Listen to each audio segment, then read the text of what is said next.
যারা নিয়মিত বিভিন্ন ধরনের ঔষধ খেয়ে আসছেন, ঔষধ ব্যতিরেকে তারা জীবন ভাবতেই পারেন না। ঠিক এরকম কিছু মানুষজন সবসময়ই হাই ব্লাড প্রেশার, ডায়াবেটিস, হজমের সমস্যা, বিভিন্ন ধরনের ব্যথা, যেমন হাড়ের ব্যথা, পেশির ব্যথা, পেশির শিথিলতা, জয়েন্টের অস্বাভাবিক ব্যথা, শারীরিক দুর্বলতা, এই ধরনের নানান সমস্যায় ভুগছেন এবং ঘুরে ফিরে তারা ঔষধ খেয়েই যাচ্ছেন। কোনো কোনো ওষুধ তো তারা লাইফ টাইম খাওয়ার প্রতিজ্ঞা নিয়ে বসে আছেন। ঠিক এমন মানুষজনদের জন্যই আজকের ভিডিওটি তৈরি করা হয়েছে। যারা ঔষধ ছাড়া নিজের জীবনকে দেখতে চান তারা প্লিজ ভিডিওটি শুরু থেকে শেষ পর্যন্ত দেখুন, এবং যারা ওষুধ খাচ্ছেন না এই মুহূর্তে বা এই ধরনের জটিল সমস্যাগুলোতে ভুগছেন না কিন্তু ভিডিওটি সামনে এসেছে, তারা ভিডিওটি সেই সব পরিচিত জনদের মধ্যে শেয়ার করে দেবেন। আসলে আমরা সবসময় চিন্তা করি যে খাবার থেকে কি করে পুষ্টি লাভ করা যায় বা খাবার দিয়ে কি করে আপনার রোগ দূর করতে পারেন। এটা কিন্তু আয়ুর্বেদের একটা গুরুত্বপূর্ণ একটা অংশ। শুধুমাত্র ঔষধ নয়, খাবার কিভাবে ঔষধের বিকল্প হিসেবে কাজ করতে থাকে। কথা বলছি আমি শ্রাবণী প্রামাণিক, একজন সার্টিফাইড আয়ুর্বেদ চিকিৎসক। আসলে আমি আজকে 4টি বীজের কথা বলবো, 4টি বীজ। কিন্তু মজার ব্যাপার হলো এটাই যে 4টি বীজ আপনাকে একসাথে খেতে হবে না। আপনি যে কোনো একটি বীজ খেতে পারেন।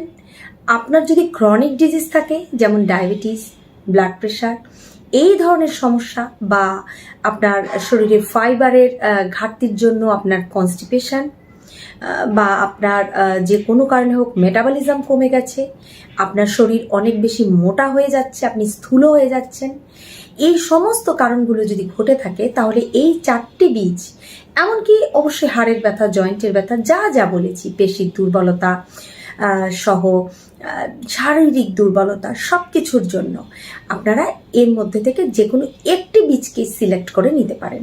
এমনকি আপনারা চাইলে এটা এক মাস করে প্রত্যেকটি বীজ খেতে পারেন। এতে প্রত্যেকটি বীজ আলাদা আলাদা লাগবে এবং একঘেয়েমি লাগবে না।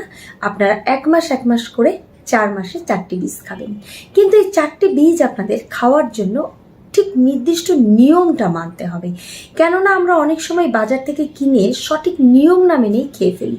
যেমন ধরুন ফ্লেক্সিডের কথাই বলি। ফ্লেক্সিড নিয়ে কথা বলবো খুবই বিশদভাবে, কারণ ফ্লেক্সিড বর্তমানে এই সোশ্যাল মিডিয়ার যুগে বলতে গেলে ভাইরাল হয়ে গেছে। ফ্লেক্সিড সবাই চুলে ব্যবহার করছেন, ত্বকে ব্যবহার করছেন, খাচ্ছেন, কিন্তু জানেন কি যে ফ্লেক্সিড কাঁচা খেলে কখনো এটা আপনার শরীরে কাজে লাগে না, অর্থাৎ আপনার শরীর এর যে নিউট্রিশনস সেটা অ্যাবসর্বই করতে পারে না। কারণ এর মধ্যে এমন এক ধরনের ফাইটিক অ্যাসিড রয়েছে যেটা এর ওপরে থাকে খোসাটার মধ্যে, এবং এটা যদি আপনি কাঁচা খান তাহলে এটা অ্যান্টি নিউট্রিশন হিসেবে কাজ করবে এবং আপনার বডি কখনো এই ফ্লেক্সিডের উপকারিতা অ্যাবজর্ব করতে পারবে না। তাহলে খাওয়ার কোনোই দাম থাকলো না। তাহলে অবশ্যই আপনাকে খাওয়ার নিয়ম মেনে তবেই খেতে হবে। তাহলে শুরুতে আমরা ফ্লেক্সিডের কথাই বলি। 4টি বীজের প্রথম বীজটি ফ্লেক্সিড। এই ফ্লেক্সিডের মধ্যে প্রচুর পরিমাণে ক্যালসিয়াম রয়েছে। শুধু ক্যালসিয়াম নয়, এতে আছে প্রচুর পরিমাণে ম্যাঙ্গানিজ, ম্যাগনেসিয়াম, আয়রন, এগুলো ভরপুর মাত্রায় রয়েছে। আর রয়েছে ভরপুর মাত্রায় ফাইবার। এই সবগুলো উপাদান আমাদের শরীরের জন্য অত্যন্ত গুরুত্বপূর্ণ। কেননা এটা আমাদের ব্লাড প্রেশারকে নিয়ন্ত্রণ করে, আমাদের শরীরে যাতে কোলেস্টেরল না বেড়ে যায় সেই দিকে খেয়াল রাখে, এবং আমরা যখন কোনো কার্বোহাইড্রেট খাই সেই কার্বোহাইড্রেট যাতে সঙ্গে সঙ্গে রক্তে মিশে গিয়ে সুগার স্পাইক না করায় সেই দিকে খেয়াল রাখে। এই যখন আপনি ফ্লেক্সিড খাবেন তখন এর অতিরিক্ত ফাইবার, এবং আপনি যখন পাশাপাশি অন্যান্য কার্বোহাইড্রেট খাবেন তখন এই কার্বোহাইড্রেট কি করবে, সহজে রক্তে মিশতে দিবে না, একটু একটু করে আপনার রক্তে মিশবে। কাজেই হঠাৎ করে সুগার বেড়ে যাবে না। সুগার জন্য কোনো ধরনের কোনো প্রিকশন নিচ্ছেন, ওষুধ খাচ্ছেন, এই যারা করছেন তারা আপনারা অবশ্যই ফ্লেক্স সিডটা খাবেন। আবার যে ক্যালসিয়াম রয়েছে এটা কিন্তু অবশ্যই আমাদের হাড়ের জন্য গুরুত্বপূর্ণ।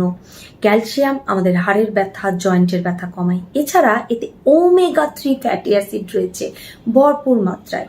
এটা কি করে, আমাদের হাড়ের ব্যথা, জয়েন্টের ব্যথা তো কমাই, সঙ্গে সঙ্গে আমাদের হাড়কে সুরক্ষিত রাখে। আমাদের জয়েন্টের মধ্যে এক ধরনের ফ্লুইড রয়েছে, সিনোভিয়াল ফ্লুইড।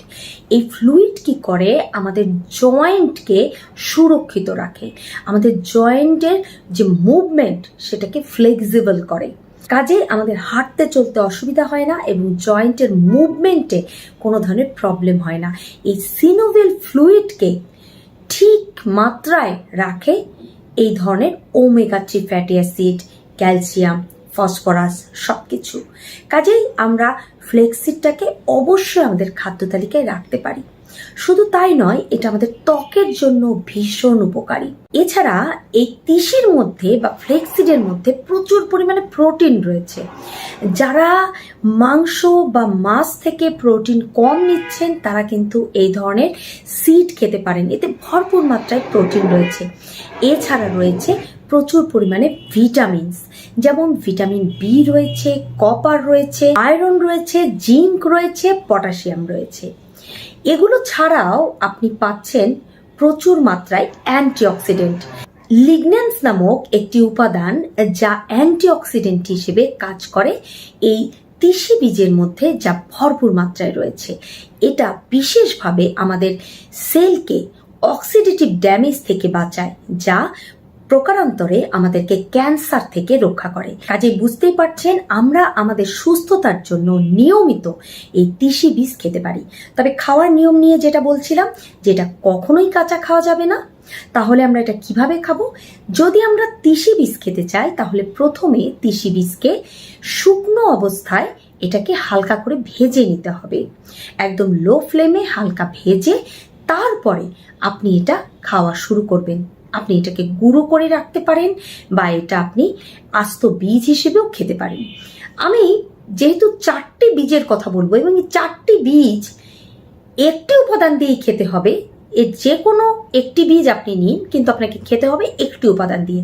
সেই জন্য সেই উপাদানটি আমি একবারে পরে বলি, প্রথমে আমি বীজগুলোর কথা আগে বলে নিই। তাহলে তিসি বীজের কথা বলা শেষ, এবার দ্বিতীয় বীজ নিয়ে কথা বলবো, সেটা হচ্ছে চিয়া সিড।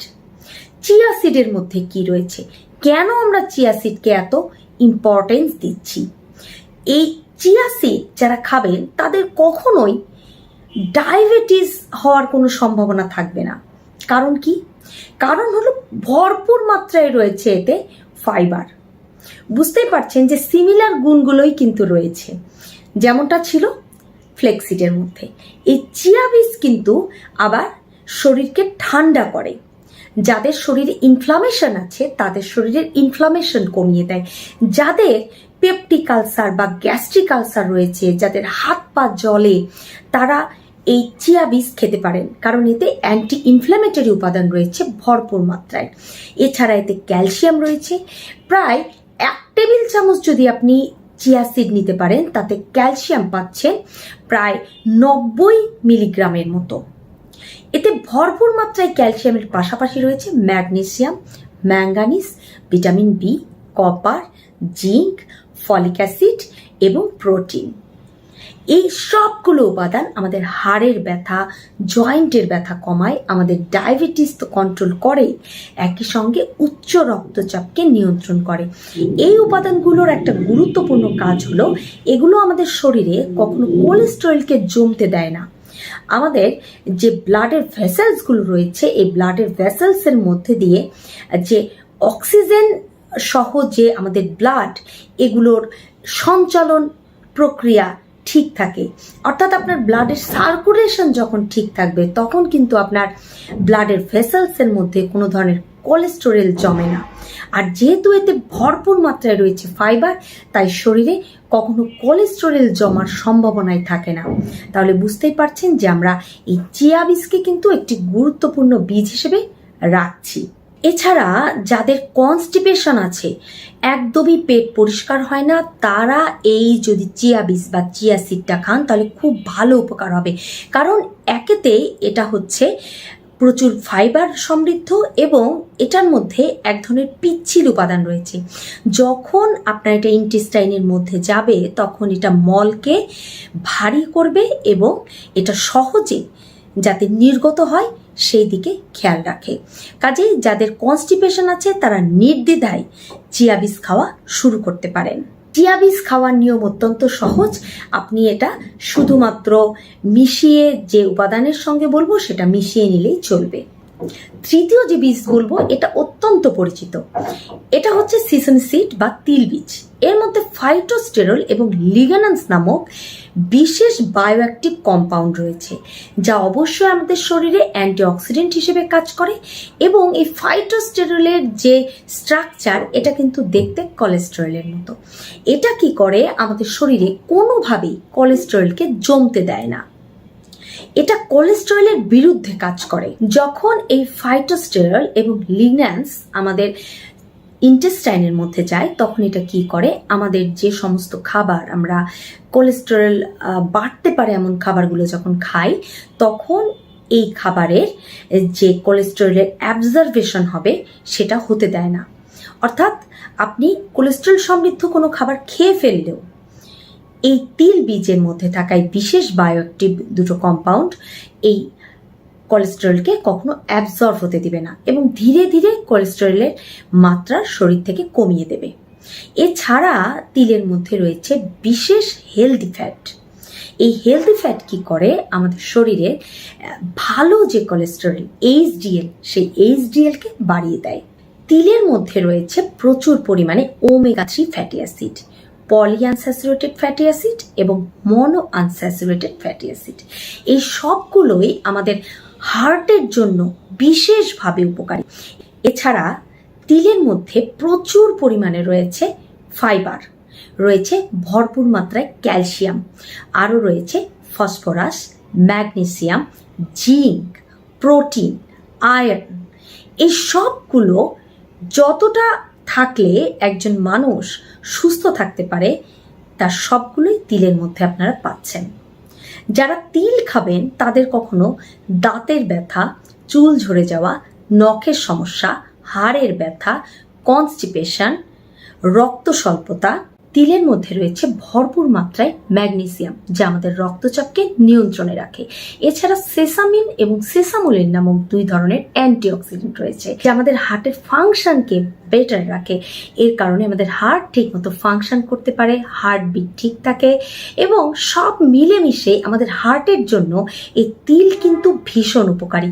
তাছাড়া ভরপুর মাত্রায় ফাইবার রয়েছে, ফাইবার কনস্টিপেশন দূর করে, ডায়াবেটিস নিয়ন্ত্রণে রাখে এবং সব মিলেমিশে যেটা হয় যে আপনি যখনই তিল খাবেন তখনই কিন্তু আপনার শরীরে এই তিলের বেনিফিটটা আপনি কয়েকদিনের মধ্যেই টের পাবেন। তিলের মধ্যে ভরপুর মাত্রায় ক্যালসিয়াম রয়েছে। 100 গ্রাম তিলের মধ্যে 1000 মিলিগ্রাম ক্যালসিয়াম রয়েছে। তাই তিল অবশ্যই আমাদের এই সিডের তালিকার মধ্যে রাখতে হবে। চতুর্থ যে বীজের কথা বলবো সেটা হচ্ছে সানফ্লাওয়ার বীজ বা সূর্যমুখীর বীজ।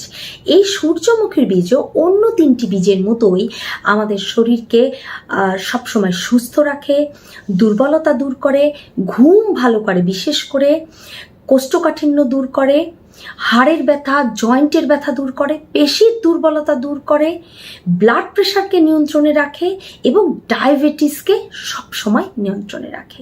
এই সানফ্লাওয়ার সিডের মধ্যে কিন্তু ভরপুর মাত্রায় রয়েছে ভিটামিন ই। এই ভিটামিন ই আমাদের শরীরে অ্যান্টিঅক্সিডেন্ট হিসেবে কাজ করে এবং এটা আমাদের শরীরকে সব ধরনের অক্সিডেটিভ ড্যামেজ থেকে বাঁচায়, আমাদের শরীরের সমস্ত অর্গানকে অক্সিডেটিভ ড্যামেজ থেকে বাঁচায়। এবারে বলি যে কি দিয়ে খাবেন। খেতে হবে দই দিয়ে, অবশ্যই টক দই। চেষ্টা করবেন বাড়িতে বানানো দেশি গরুর দুধের টক দই দিয়ে এই সিডগুলো খেতে। কতটুকু টক দই নেবেন? প্রায় 100 গ্রাম পরিমাণ। কেন টক দই দিয়ে খাবেন? কারণ টক দইয়ের মধ্যেও প্রচুর পরিমাণে রয়েছে ক্যালসিয়াম, রয়েছে ভরপুর মাত্রায় প্রোটিন এবং এর মধ্যে সব থেকে গুরুত্বপূর্ণ যে উপাদানটি রয়েছে তা হলো ল্যাক্টোব্যাসিলাস ল্যাক্টোব্যাসিলাস ব্যাকটেরিয়া। এই ব্যাকটেরিয়া আমাদের ইন্টেস্টাইনের মধ্যে গিয়ে আমরা যে উপকারী খাবারগুলো খাচ্ছি সেই খাবারের শোষণ ক্ষমতাকে বাড়িয়ে দেয় এবং আমাদের ইন্টেস্টাইনের যে ফাংশন রয়েছে সেই ফাংশনকে ঠিক রাখতে, ঠিকভাবে কাজ করতে সাহায্য করে থাকে এবং এটা কিন্তু আমাদের শরীরে প্রোবায়োটিক হিসেবে কাজ করে। কাজে বুঝতে পারছেন যে কেন বিশেষ করে দই দিয়েই খেতে বলছি। তবে একটি কথা বলবো যে একদম রাতে কখনো খাবেন না এবং সকালের যে ফার্স্ট মিল বা আমরা ব্রেকফাস্ট বলতে যেটা বোঝাই সেই ব্রেকফাস্টে কখনো খাবেন না এই বীজ দিয়ে মেশানো দই। তাহলে বলি আলাদা আলাদাভাবে যে কখন কোনটি খাবেন। আপনি চিয়া সিড, তিসি বীজ, তিল এবং সূর্যমুখী বীজ এটি আপনি সকাল এবং দুপুরের খাবারের মাঝে খেতে পারেন বা বিকেলে স্ন্যাক্স হিসেবে খেতে পারেন। তিসি বীজ হালকা রোস্ট করে বা ড্রাই রোস্ট করে 1 টেবিল চামচ থেকে 2 টেবিল চামচ পরিমাণ নিতে পারেন, দইয়ের সঙ্গে মিশিয়ে চিবিয়ে খেতে পারেন বা এটাকে গুঁড়ো করে দইয়ের সঙ্গে মিশিয়ে নিতে পারেন। যেটা আপনি চিয়া সিডের ক্ষেত্রে করবেন, প্রথমে আপনি চিয়া সিড 1 থেকে 2 টেবিল চামচ পরিমাণ হাফ গ্লাস নর্মাল টেম্পারেচার ওয়াটারের মধ্যে ভালো করে মিশিয়ে এটাকে একটু ভিজতে দিন। 10 থেকে 15 মিনিটের মধ্যে দেখবেন যে বীজগুলো একদম ফুলে উঠেছে, তখন এতে দই মিশিয়ে আপনি খাবেন। আপনি তিলের ক্ষেত্রে যেটা করবেন, এটা অবশ্যই ড্রাই রোস্ট করে নেবেন, তারপর এটা দইয়ে মিশিয়ে আপনি খাবেন। সেক্ষেত্রে আপনি 1 থেকে 2 চা চামচ খেলেই হবে। সূর্যমুখী বীজের ক্ষেত্রেও আপনি বীজটাকে ড্রাই রোস্ট করে নেবেন এবং ড্রাই রোস্ট বা হালকা ভাজা বীজ আপনি 1 টেবিল চামচ পরিমাণ দইয়ের সঙ্গে মিশিয়ে ভালো করে চিবিয়ে খাবেন। কেন রাতের বেলায় খাবেন না? কারণ রাতে খেলে কিন্তু আমাদের শরীরে কফ বৃদ্ধি পাবে এবং কফ বৃদ্ধি পাওয়ার কারণে যেটা হবে যে আমাদের শরীরে ঠান্ডা, কফ কাশির সমস্যা, হজমের সমস্যা ইত্যাদি নানান ধরনের সমস্যা তৈরি হবে। তাই রাত বা সকালে খাবো না।